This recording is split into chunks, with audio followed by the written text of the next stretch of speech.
Hello beautiful soul! Welcome back to my channel. This is my channel from Japan, Kabayan Virgo. This reading is for you. Tingnan natin ang iyong February 1 to 7, 2026. Maraming salamat muna sa mga subscriber, yung subscriber, cross-watcher, at sa mga bagong pasok dyan. Welcome na welcome kayo sa bahay ni Ate Aimee. Salamat din sa naktaba ng puso ninyong mga comments. At sa mga nagpa-personal reading, marami pong salamat.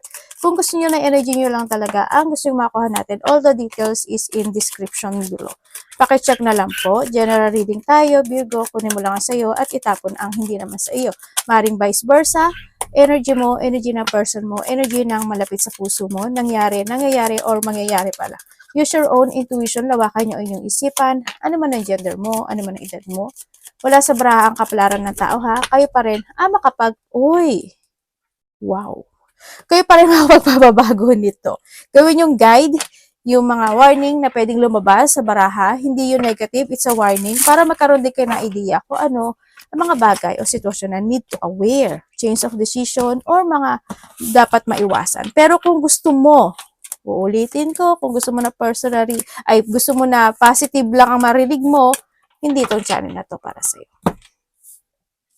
Kasi iba hindi naiintindihan, ha? Okay, tingnan natin muna. Gandara ha. Okay. Nandito ka sa sitwasyon mo na meron kang pinag-iisipan or parang nandun yung meron kang isang layunin na nagkakaroon ka ng clarity to pursue this time. Sa nakikita ko sa'yo dito, may mga goals ka na pursuing, no? At handun ka na nakafocus ka doon sa sitwasyon na yon. Yung kumbaga inaasa mo yung sitwasyon na yon. Nagkakaroon ka na mga wishful thinking sa iba sa inyo. And ang nakikita ko dito is yung idea na iyon is magsasucess siya sa buhay mo. Kung ano yung idea na iyon. Kumbaga, there's a new journey or may mga pursuing situation, pwede may mga new project, new creation na makakamit, victory and success is coming, yun na nakikita ko sa iyo. Merong goal ka na magsasucess, as in, meron kang pupukusan. Clarity na yun na makakamit mo siya, nang nakikita ko dito, no? Yun. And also, ang nakita ko sa inyo is you will become a center of attention. Hindi ko lang in what way siya, yan, magiging sentro ka. Pwede ng usapan, o kaya papag-uusapan ka, o kaya naman is may mga well-wisher ka na makakamit. Yan, ang nakikita ko sa'yo dito. May pangarap, no? Ako nakikita sa'yo. And then, may recognition. May mga papuri, may mga parangal. In what way, hindi ko alam. Pwedeng may magpaparangal sa'yo, ibibigay yung kahilingan. Pwedeng ganun, o ikaw, ibibigay mo kahilingan ng isang tao. Pwedeng ganun, vice versa. But there's a clarity. There's a good karma coming sa'yo sa nakita ko sa'yo dito. Yun, maaring itong sitwasyon na to is 1 day, 1 week, 1 year ago, pwedeng ganoon na inaasam, and this time it will happen. No, ang nakikita ko. Also, isa ba sa inyo is may mga recovery situation. There's a new beginning and a new horizon into your life. Ang dami mong victory and success. Actually, 3 ang victory and success. Also, pang-4 to. No, we have the 4 of victory and success. Ako nakita sa'yo. May marireceive ka raw, Virgo. Hindi ko alam in what way. Siguro, any situation, may marireceive. There's a receiving situation ako na nakita. And sa iba naman sa inyo is may mga collaboration, may mga joy, happy situation, mga happy gathering, ganyan. May mga ganun sitwasyon, may mga cooperation, celebration, ganyan. May tao na magbibigay ng pagmamahal at suporta sa iyo, or maybe ikaw ito sa kanya, or mga tao man sila, nakikita ko dito. Yan, you will enjoy. Kumbaga, you will enjoy something happy. Yan. Siguro may meron ka makakamit within the 3 days, 3 weeks, or 3 months. Or maybe sa iba sa inyo is after a week. 1 day, 1 week, or 1 month man yan.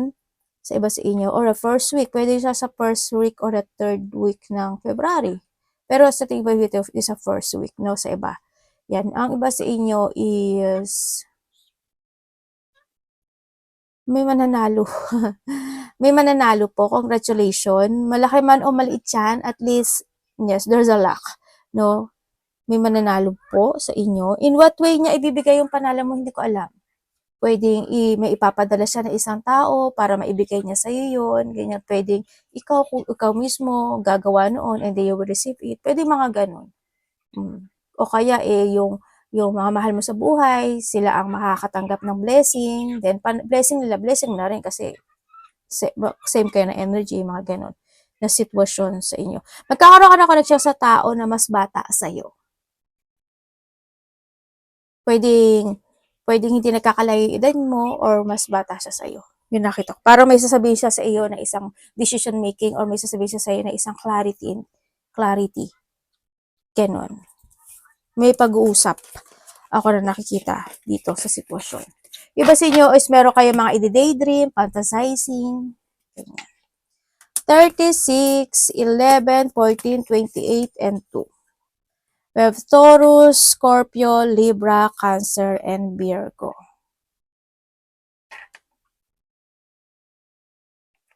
Okay. Okay, nandito ka sa sitwasyon mo na there's a desire, ako na nakikita sa'yo, there's a desire or nahandi yung situation na may mga paninindigan or action ka na gagawin this time sa nakikita ko sa'yo dito, mas mag-focus ka dun, yun, sa sitwasyon na yun.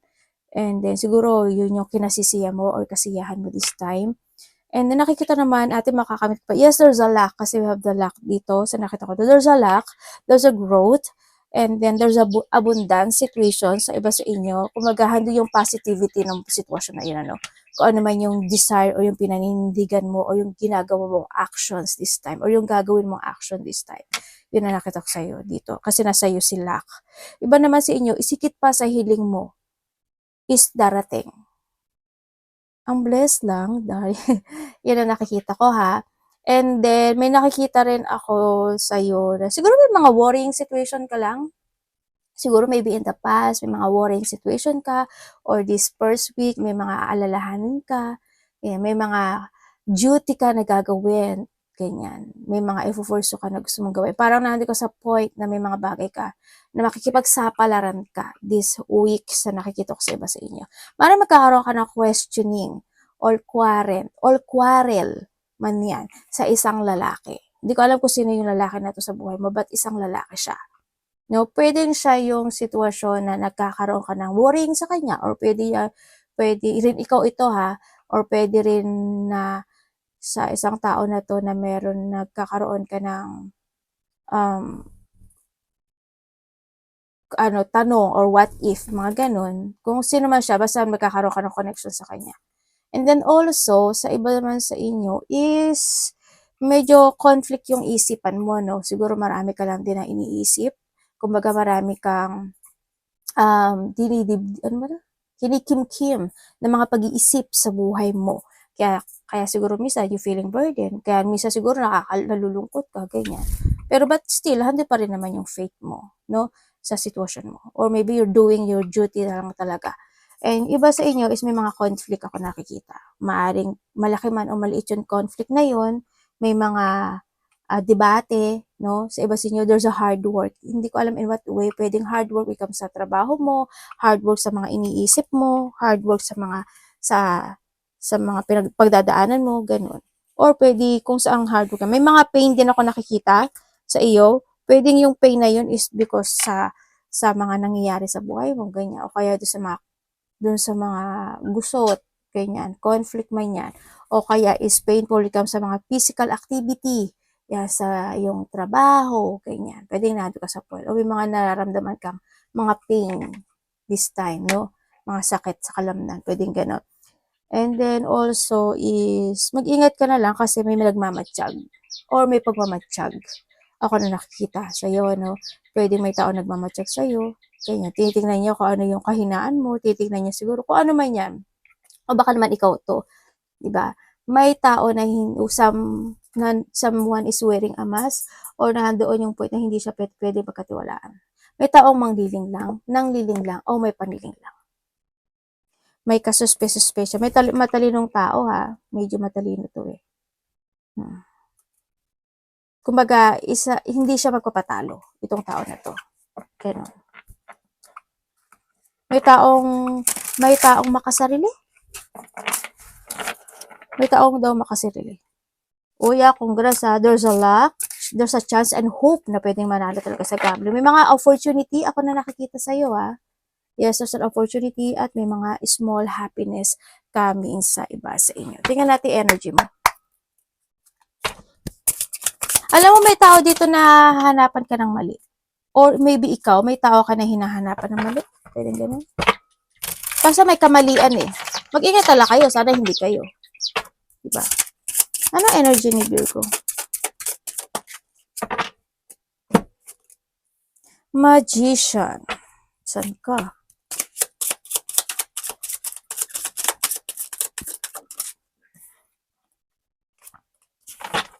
The moon and the moon, no? Talking to the moon. Alam niyo yung kata na yun? Ewan ko, pumasok lang siya sa intuition ko. Okay, energy mo. Oh. Okay, energy mo is nandito ka sa sitwasyon mo na marami kang iisipin. Marami kang iniisip pa. Yeah, may marami ka daw isipin this week sa nakikita ko sa'yo dito. Kumbaga, nahandun din yung pag-iisip mo when it comes to your manifestation in life. Yan, kasama yun sa sitwasyon mo. And then also, nahandito ka rin sa sitwasyon, may mga illusionin ka raw. Yan, you're illusioning something, you're thinking something, pag-iisip ng mga bagay-bagay, pwede may mga inisip mo na noon, maaaring may mga inisip ka noon, maaaring ba magbabalik muli ngayon, ganyan. No, may isip mo siyang muli ngayon, o kaya may mga tension na hindi nare-resolbahan, na maaaring iisipin mo, ganyan. Kumbaga, doon sa point na gagawin mo siya ngayon, ifo-force mo siya ngayon, doon ka sa point na yun. Yun ang nakita ko sa iba sa inyo. Iba sa inyo is maaring maaga kayo nagising o konti yung tulog nyo. Kung if ever na gano'n, medyo magbawilala kayo ng tulog, no? Yan. O kaya may mga bagay o iniisip kayo gabi-gabi sa iba sa inyo. Yun, nakikita ko sa yung energy. Meron kang sitwasyon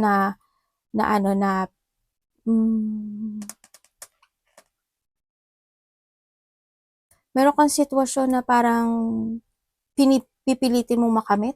Parang ganun sa point na yun. May ganun ako nakikita sa'yo. Tingnan natin ang iyong parating. Anak, gumen na. Alis ka muna dyan. Pwede iba sa inyo, night shift kayo. Nagkakaroon ka na no? Ano ba yun yung battle thought? Parang nagkakaroon ng defeated sa pag-iisip mo. Siguro medyo kasadami rin siguro na iniisip mo. Kaya natin ka sa point na yun. Tingnan natin ang parating sa'yo. Ano parating kay Virgo? Parating po sa kanya.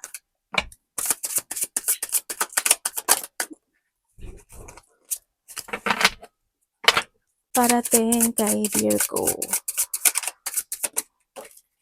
The Two of Wands. Okay. Ano po ito?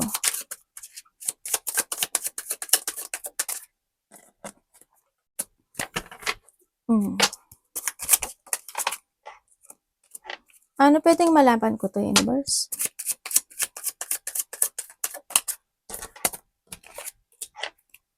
Okay.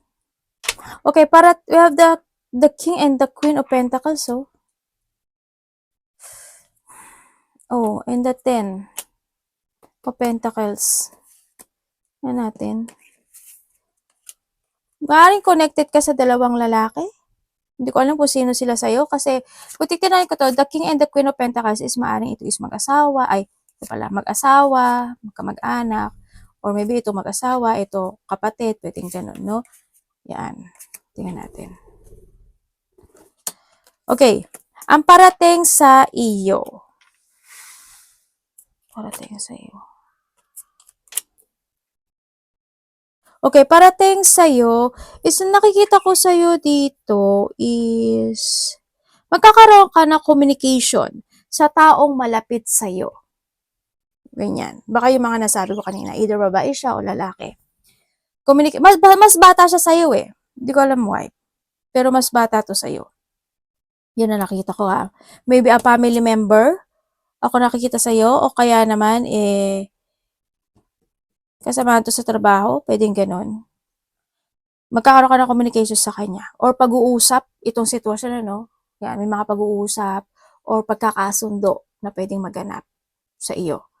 And then also, ang parating din sa'yo is nandito ka sa sitwasyon mo na magkakaroon ka ng mga plano. No? May mga pagpaplano ako na nakikita sa'yo o may mga bagay na naiisip na plano this time. Ganyan. Maaring iyon is i-move forward mo or ipa-progress mo this time. Yun nakikita ko sa'yo dito, no? Yun. Ang nakikita ko rin kasi dito is nagkakaroon ka ng negative thinking in some aspect of your life. Hindi ko alam in what way. Maybe sa pera, sa business, sa trabaho, sa wino-workout mo, o yung sa plano mo na yon. Nando sa point na yon.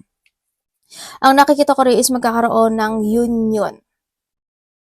Yan. Magkakaroon ng union. Siguro this is within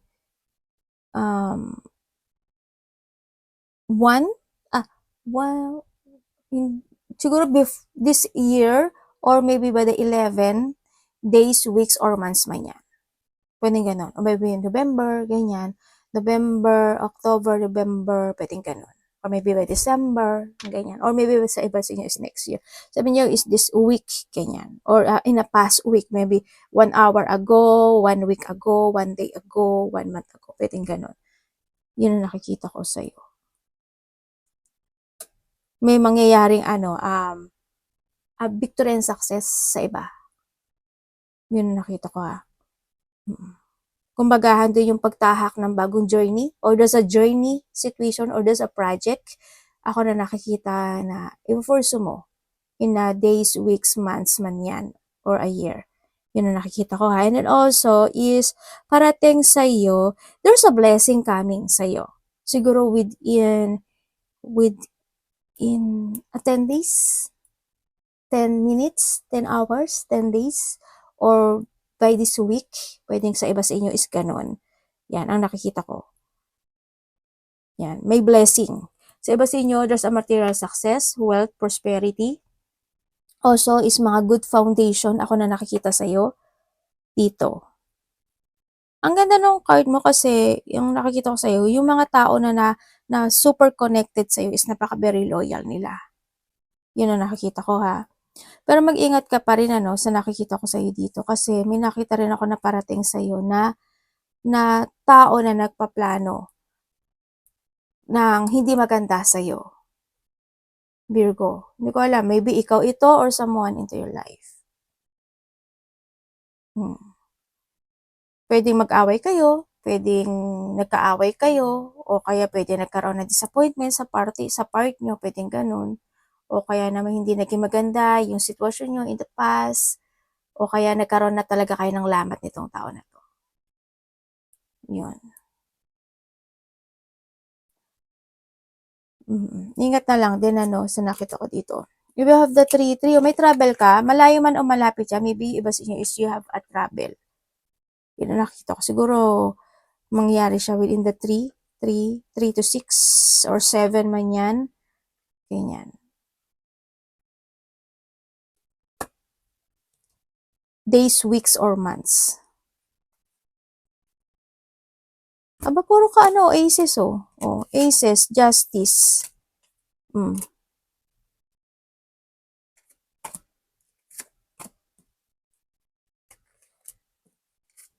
Ganda ng card mo.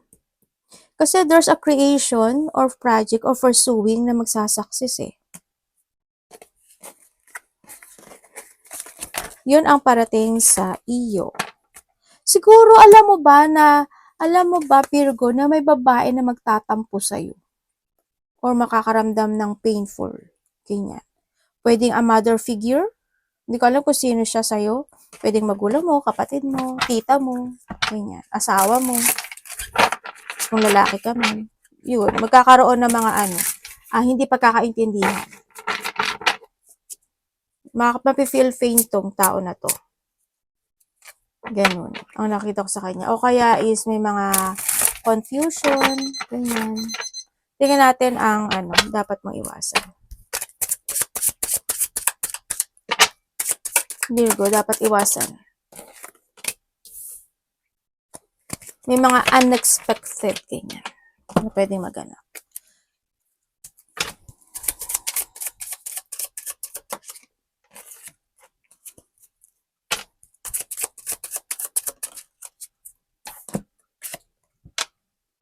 Ay, ganun. Okay, dapat mong iwasan. Syempre yung mag-doubt ka sa sarili mo, mag-isip ka ng negativity, yung masyado ka maraming iisipin, iwasan mo yun. Iwasan mo rin yung loneliness feeling o ma-disconnect ka sa mga bagay-bagay mo, sa mga gusto mo i-pursue, sa mga gusto mo aksyonan, ganyan. Iwasan mo rin, syempre yung gulo, away, disagreement, o hindi pagkakasundo, ganyan.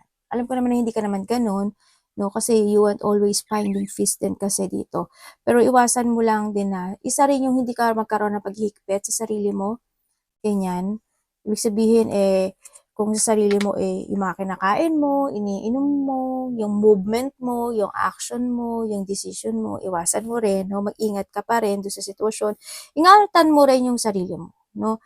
Kumbaga, kung kinakailangan maglakad-lakad, mag-walk-walk, mag-take exercise, kung paano mo ma-manage yung sarili mo. Ingatan mo rin yung bandang tiyan mo, ha? Yan. O kaya kung may mga nararamdaman kang painful sa sarili mo, mag-ingat ka pa rin. Always think advance pa rin, ha, sa sitwasyon mo. Huwag kang maghintay lang na mangyari yung mga magaganap o mangyari. You need to take it action. Love, kapatid, anak, magulang, karelasyon, kaibigan, pamilya. Virgo in love.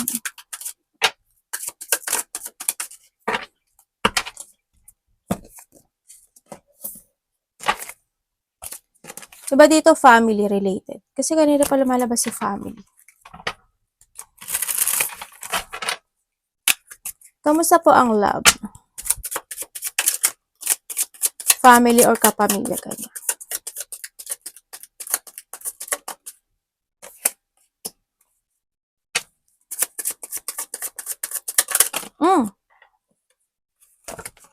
Lagi siyang nahuhulog. Kanina pa yung nahuhulog. Sa kamay ko. Kahit nagbabalasa ako kanina.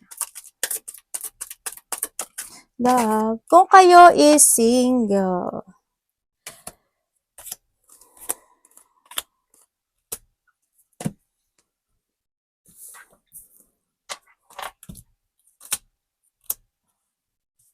Dami mo iniisip, ano? Ang daming gumugulo sa isip mo talaga. Pero tahimik ka eh. Wow. Kalaliyo. Alam mo, may recognition ka. May parangal, papuri. Oh, 7-7, oh. Okay. Kung single ka, may offer naman ako nakikita sa'yo, no? There's a new offering situation ako na nakikita sa'yo. Yes, itong taon na to is... Hindi ko lang alam why. Ang nakikita ko kasi sa kanya, it's more on self yung nakikita ko sa parte niya, no? Sana hindi siya ganun sa pagiging makasarili or pwede rin na doon sa point na may boundary lang siya, ganun. Or pwedeng hindi siya gaano nagsasalita sa mga bagay-bagay, pwedeng ganun kasi lalo na kung bago kayo, no? Yun. Or kung makikilala mo tong tao na to, nandun siya sa point na yun, may boundary siya sa'yo. Hindi pa siya ganun magiging open sa'yo sa nakikita ko dito. Ang iba dito mga dalawa parating sa'yo.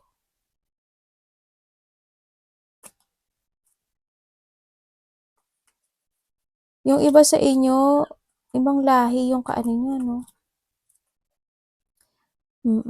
Iba sa inyo, makikilala nyo siya by internet. Iba dito, kilala mo na to. Maaring nakausap mo na siya or nagkausap na kayo noon. Maaring magkakaroon lang ulit ng connection ngayon. Pwede nga. O still pa rin na nakakausap. Pwede nga na sa mga single.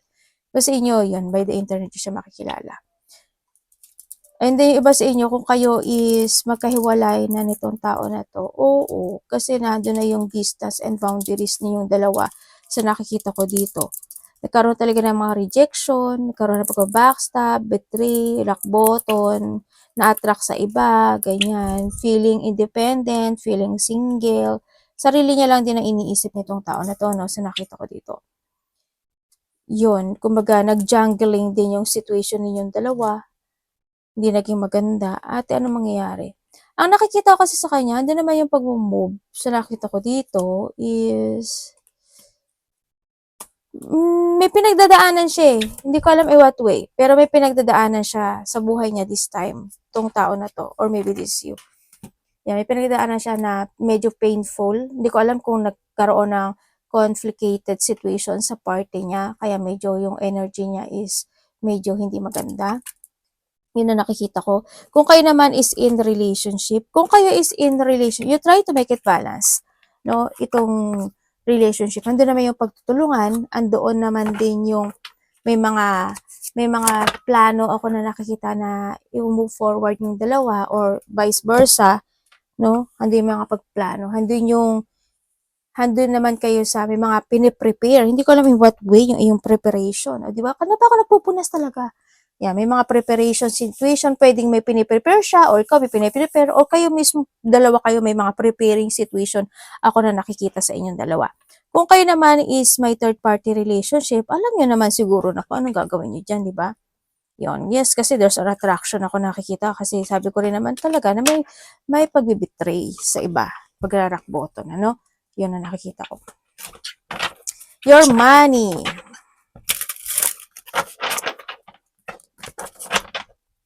Money po ni Virgo.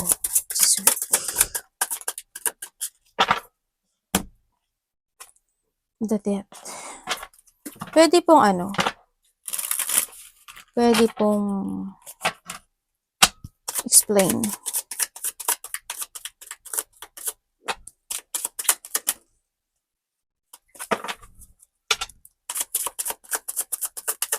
Money, Virgo. Ano pong nito, universe?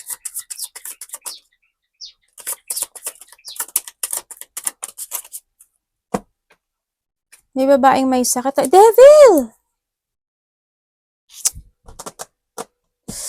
Ooh. Okay. When it comes sa money mo nagkakaroon naman ng pagbabago eh. Actually, nagkakaroon na nga ng mga opening situation, pagdating sa pera mo. Ibig sabihin, nandun ka sa point na nagkakaroon ka naman ng pagsasaayos. You try to make it balance naman yung pera mo, no? Kahit pa paano. Kahit nandun yung point na hard work or hardship situation na nangyayari sa pera mo, you try your best sa nakikita ko naman. Hindi yung valuing mo sa pera mo. No, you trust to your intuition. But, sinasabi ko naman, dito rin si Devil, mag-ingat ka na lang sa mga tao na makakausap mo pagdating sa pera. Kasi hindi sila trusted. Kumbaga is, may mga tao na may mga dark thought pagdating sa'yo, or may mga situation na gusto nila na hindi maging maganda yung flow ng iyong kaperahan. Ganyan. Gusto nila, or hindi man siya sa pera yung trabaho mo, ganyan. Pera and work kasi related din siya. Nandun sa point na yun, no? Kumbaga, is ayaw nila na maging maganda yung iyong kalagayan, no? Physically, emotionally, spiritually, money, work, ganyan. Nandun sa point na yun, no? Kung titirin ko nga dito, may tao na nag-iisip sa'yo ng masama eh, na parang sinasabi, ilan man sila, isa man sila, or marami man sila. Kumbaga, hindi yung po na sana is, mawala ka, ma-deadball ka, ma-stuck ka, mga ganon. Doon sa dark thought, maproblema ka, makaramdam ka ng mga stress, burden, struggle. Parang doon sa point na yun, no? Sa nakikita ko dito. Sana wag naman. Sana hindi ikaw to. No, yun na nakikita ko. Sana, yung parang nado sa point na yun na hindi maganda. But wag ka mag-alala, no? Kasi have an angel. No, may angel na nagpoprotekta sa iyo. Kaya wag kang mag-worry, palagi ka lang magdala ng asin o kaya maglagay ka ng asin sa iyong paliguan. Basta sea salt lang po siya ha. Yun ang nakikita ko. Alam mo, mas effective pa yan sa mga beads, yung mga ganyan. Mas effective ang asin. Kasi ito kasi kailangan mo to ng caring eh. Yung asin, kahit hindi mo kailangan ng caring, basta may asin ka. Diba? Yun. Tingnan natin ang iyong Tsaka yun dito sa sitwasyon mo, when it comes sa money mo, is mag-ingat ka na lang, no, sa mga, kung you have a bad habit, o kaya naman is, yung mga tukso, ganyan, no, baka matukso ka sa mga bilihin, mga gastusin, advice.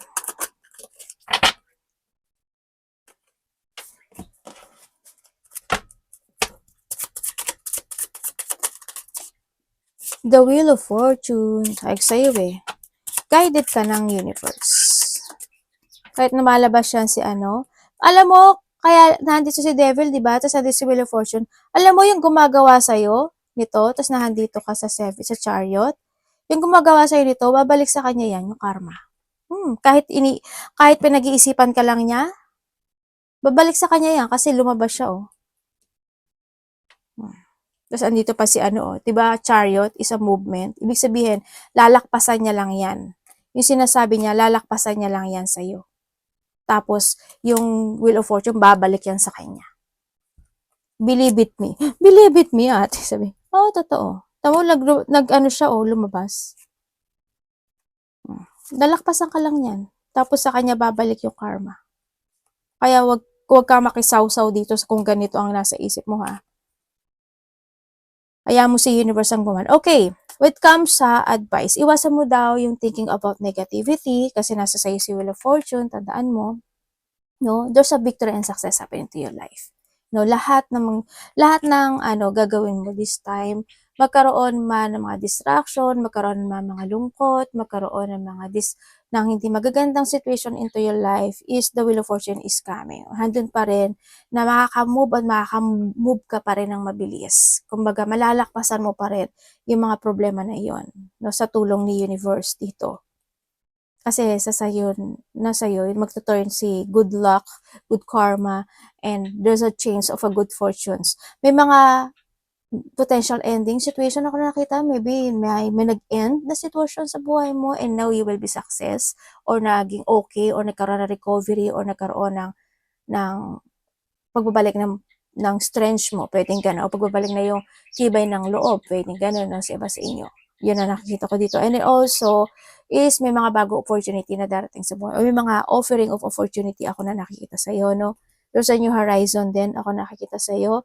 And then also, sinasabi sa iyo, yun nga, umuwiwas ka lang sa mga sagabal, sa mga kaguluhan, huwag ka magkakaroon ng pagpapaliban, huwag kang malo-loss of control, yun ang naman ang payo sa iyo.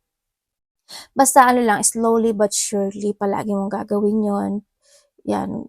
Okay lang na maging mabagal, basta i-make sure mo na okay yung mga sitwasyon na yun, Okay lang maging mabagal mo makamit yung sitwasyon kasi makakamit at makakamit mo naman daw siya.